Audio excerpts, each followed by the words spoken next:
Тази сутрин продължава. В ръцете си държа книгата Темелко Нешков, досие Югославия срещу душата на Македония. За душата на Македония, която със сигурност е част от душата на България. Ще се говорим заедно с Любчо Нешков, който е гост на предаването. Добро утро. Добро утро. Колега журналист, но преди всичко човек, който продължава да разкрива неща, свързани с историята на България, на Македония. В случая обаче ще видим и досиета, непубликувани до този момент от Титовска Югославия, реално. Абсолютно. Това би казал не е премиера само в България, а въобще премиера, защото, както знаете, в Югославия и след това, след разпада на Югославия, все още няма закон за разсекретяване на досиетата. Тоест в Сърбия не само, че не са разсекретени, но и няма разсекретяване на досиетата. Така че това, което излезе сега е нещо супер тайно, което реално не е разсекретено, никой не го е виждал, то си стои някъде в архивите.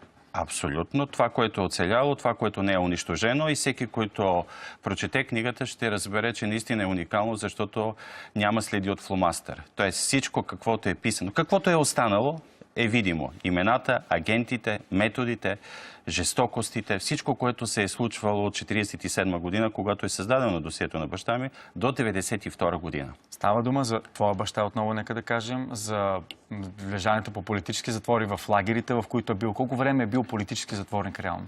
Значи става въпрос за баща ми.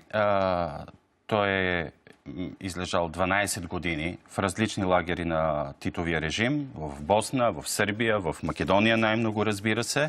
След това 10 години е укриван от ООН в Западна Европа и благодарение на намесата и на разума на България, семейството намира спасение и баща ми живее щастливо до преди 3 години, когато ни напусна. Кое е най-скандалното или най-фрапиращото нещо, което ти прочетеш в досието? Ще ви кажа какво ме впечатли, но от тази книга всеки един, който ще се докосне до нея, ще научи 3 неща. Жестокостта на режима в Югославия, на Титовата диктатура, продължителността, методите не се променят, избиванията не спират. До самия разпад. Дори по време на разпада тази служба продължава да действа и нещо уникално. Това е единствената служба, УДБА става въпрос, която има и специален отдел за действие извън границите. Тоест, тя се превръща в международна терористична организация за избиване на противниците, където и да се намират по света. В Аржентина, в Щатите, в Канада, в Белгия, в Германия.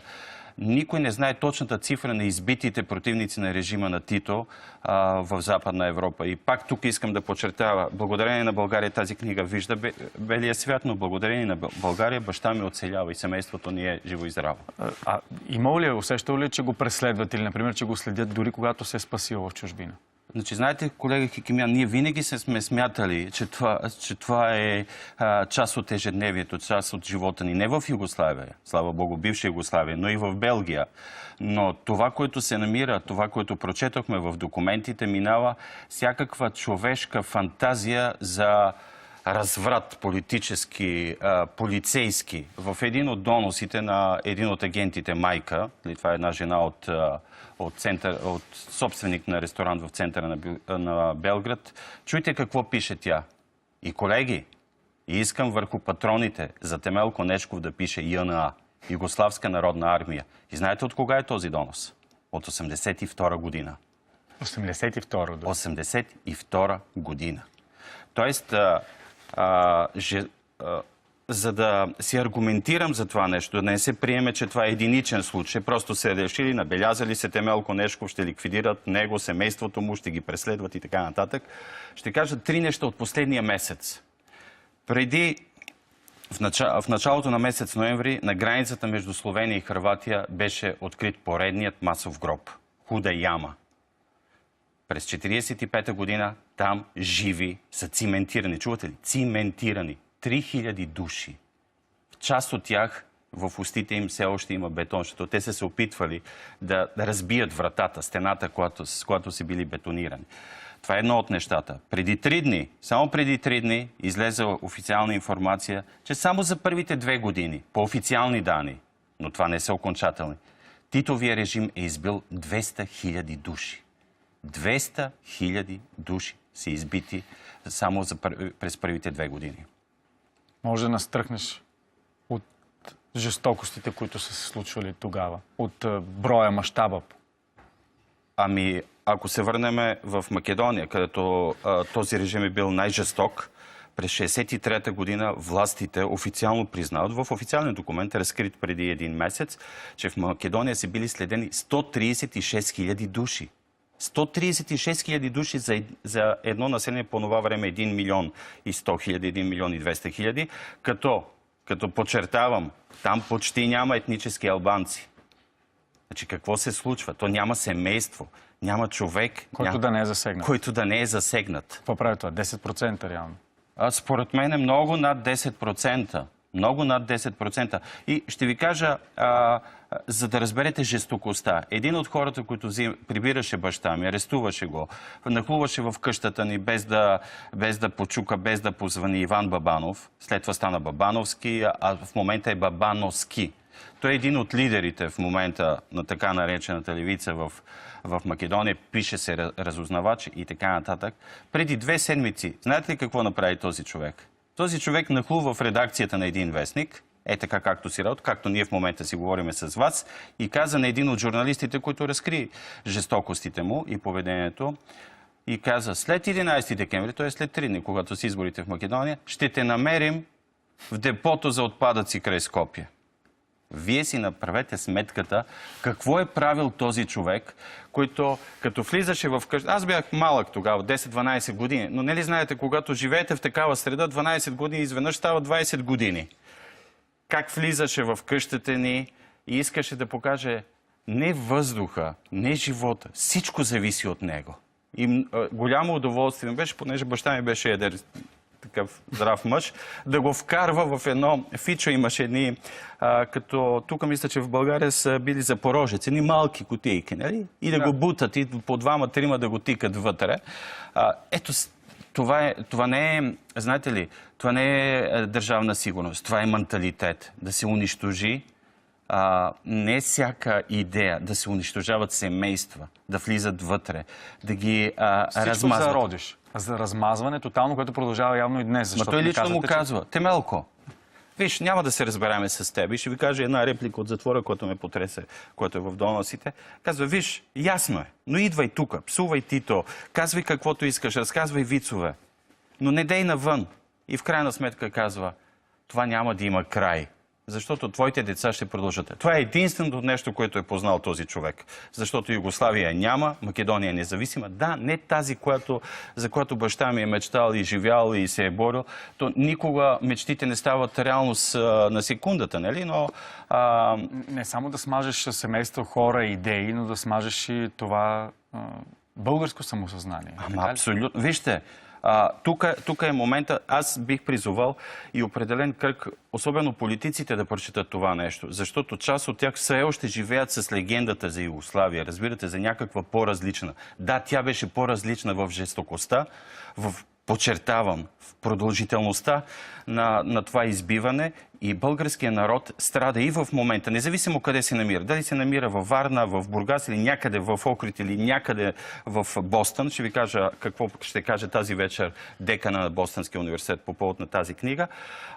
Защото не знае миналото си. Няма народ в Европа, който да е бил толкова преследван. Това е геноцид, който се е случило спрямо българския народ. И не само на територията на бивша Югославия. Трагедията на българите в Егейска Македония е още по-жестока. Там цели градове са унищожени. И една реплика на декана от Бостънския университет, професор Любомир Тодоров, който словото тази вечер ще бъде изписано. Той синтезира, знаете, при вас бяхме преди 2 години, представихме автобиографичната му книга на баща ми.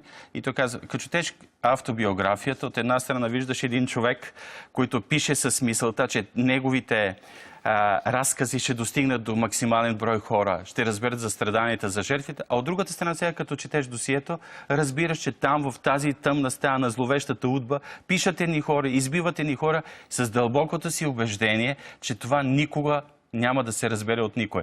Бого в момента се разбра от много повече, отколкото и ние самите сме си мечтали. Една реплика от затвора ще да не кажеш, или история поне? Това е от един от доносите. Представете ли си, тези хора и в затвора ги преследват. Нещо, което и по време на Турската империя не е ставало. Разбирате ли? Арестува султана, осъжда ви и не ви пипа. А в Югославия, в югославските затвори имаме случаи, осъдените другари на смърт с баща ми, които след като са осъдени на смърт, Продължава да ги... избиват ги, бият ги всяка вечер, гаврат се с тях. Един от тези хора, които се гаври, стана външен министър на Тито, Лазар Мойсов. Но репликата, която ме потресе, която ме направи още по-горд, че съм син на Темел Конешков, е следната. Пишат там му разни глупости, че са се опитали да го превъзпитат и така нататък. И накрая казва, Темелко е непоправим и той ни каза, вижте какво, аз няма да газа върху жертвите от организацията. Ако искате, може да ме пуснете. Ако не, аз ще остана до последния си ден. Тук ще изгния, но няма да ги предам. Настръхнах, защото той е вътре в карцера. Разбирате ли? Как се обясняваш това обръщане брат срещу брата? Кръв срещу кръвта? Това съществува и в медицината, нали? Знаете, психолозите обясняват, че най-голямата омраза е между двама братия, нали? Обяснявам го с следното нещо. Жестокостта и непознаването. А защо? Методите там като че ли са били по-жестоки, откъдето и да е другаде на Балканите, например. Защото има имперски амбиции на съседните държави. И те се насочени не само срещу Македония, колега Кикимян. Те основно са насочени срещу България. Защото България... Всичко срещу България.